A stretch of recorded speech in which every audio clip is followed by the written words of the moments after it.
रुको, अभी कहीं मत जाना। आज तुम्हें एक ऐसी कथा सुनाने आया हूँ जो सुनकर तुम्हें अपनी माँ की याद जरूर आएगी, और अंत तक सुनोगे तो शायद आंखें भी नम हो जाए, क्योंकि ये कहानी किसी एक की नहीं, हर उस इंसान की है जिसकी माँ आज भी चुपचाप उसकी सलामती के लिए जीती है। एक छोटा सा घर था। उस घर में एक लड़का रहता था। बड़ा हो चुका था, अपने काम में व्यस्त।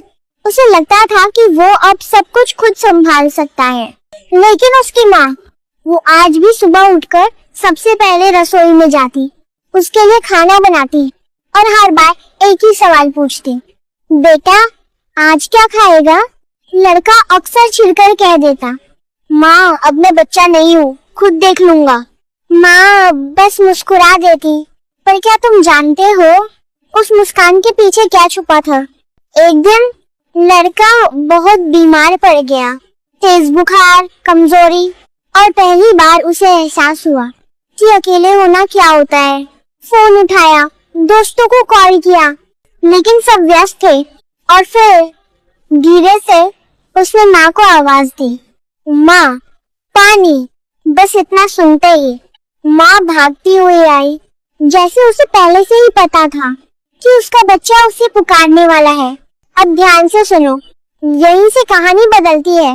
माँ ने पूरी रात नहीं सोई, कभी सिर पर पट्टी रखती, कभी दवा देती, कभी चुपचाप उसके पास बैठकर भगवान से प्रार्थना करती।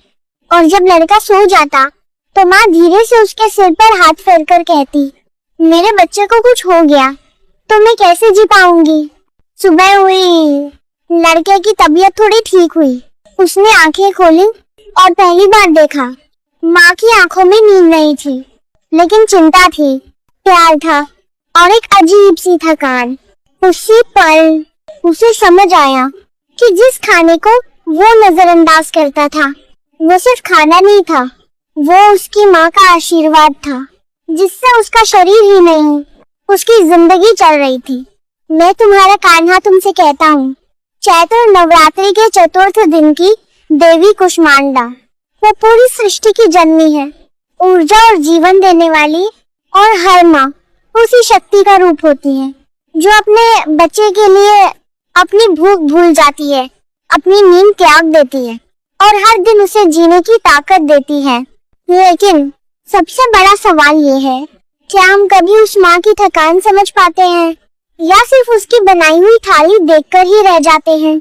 आज जब ये कहानी खत्म हो रही है तो एक काम जरूर करना, जाकर अपनी माँ से पूछना, माँ तुमने खाना खाया? क्योंकि जिस दिन तुम ये पूछोगे उस दिन तुम्हारी माँ नहीं, तुम्हारा दिल भी भर आएगा। और याद रखना, दुनिया में बहुत लोग तुम्हारा ख्याल रखेंगे, लेकिन तुम्हारी सेहत के लिए जो बिना कहे जीती है वो सिर्फ तुम्हारी माँ होती है। राधे राधे। सुनो,